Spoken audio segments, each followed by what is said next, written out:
All right, so this is what Arise News posted today, being 27th of April 2025, where Professor Ahmed Yusuf accused President Bola Ahmed Tinubu regime of using EFCC to oppress. They posted this morning. So let's quickly watch so that you people understand what I've been saying about EFCC.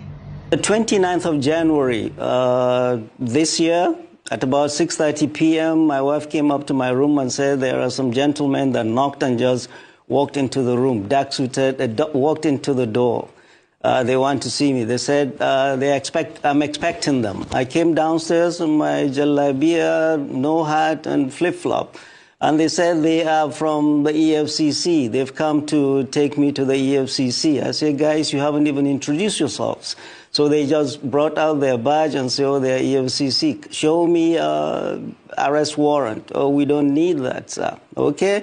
Allow me to go upstairs, change. They blocked me. They didn't let me. Allow my wife to go upstairs and bring me some change of clothing. They refused. We went outside. As we went outside, their bus was waiting outside. The driver was sitting. The engine was running. And there were 5 armed mobile policemen, some deployed behind the house, thinking I would run. I'm not a runner. So we went in, and I was sandwiched between an armed mopol and a young operative. And they were high-fiving themselves as if they had captured notorious Kachala Bello Turji. We went to the EFCC, went to the office of their boss, and he handed me a bunch of papers. What are these? These are your charges. Well, I don't need the charges if I don't have my lawyer here. Well, the guy was waiting to go home, and my battery had gone down, and I couldn't call my wife and to tell her where I was and how I was, and they wouldn't let me call her. And they just took me to the cells. Nobody had told me whether I was going to stay, why I was there, how long I was going to be there. They just took me around the building to the cells.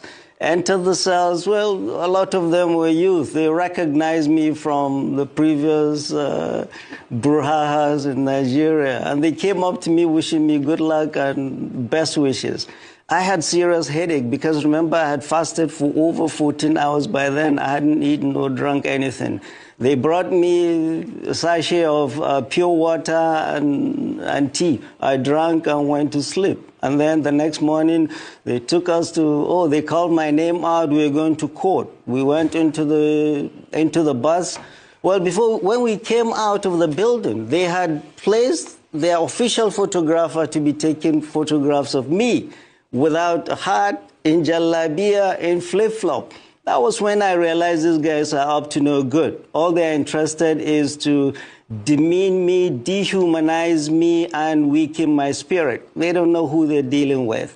We went into the bus, and I was jokingly telling them, guys, haven't you forgotten the chains and the manacles? They busted out laughing and said, oh, our guy, it hasn't reached to that. We went to court. They were not ready. We had to come back to the EFCC again, and they upgraded me from 4 of us in a room to I alone in a cell. I was there in the EFCC for 6 days.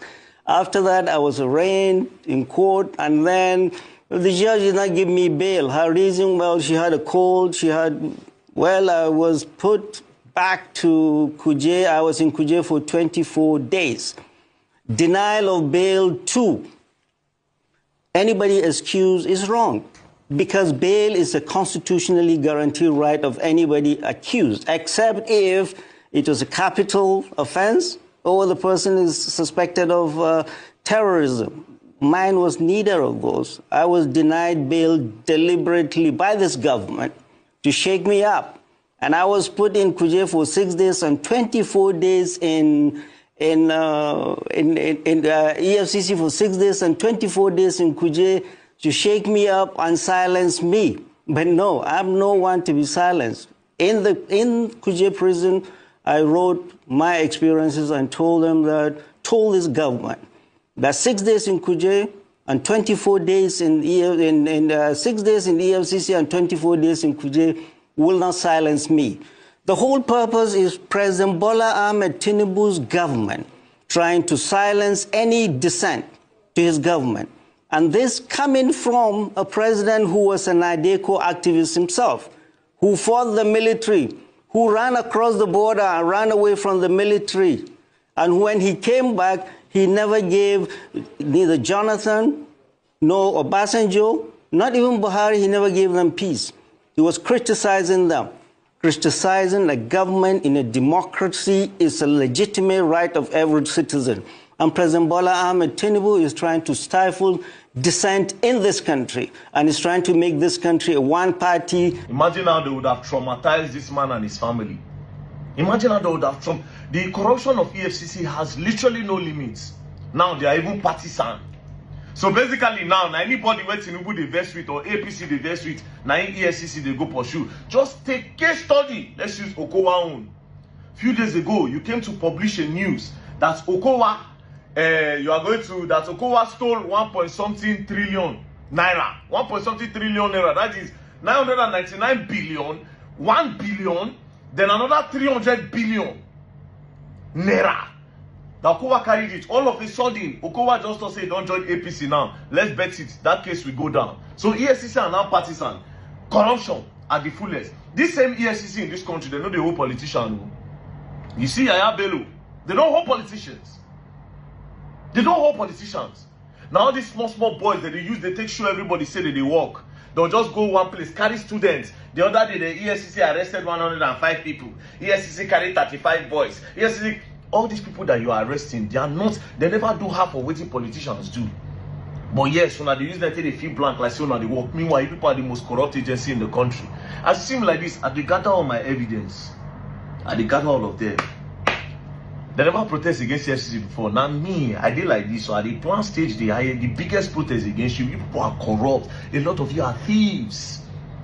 A lot of you are thieves, and a lot of you are being used as instruments of politicians to fight each other. There's nothing like Economic and Financial Crime Commission in this country. No integrity, nothing. Thieves. And a lot of them be thieves. Thieves. You're going to learn, and you will learn the hard way. Don't play.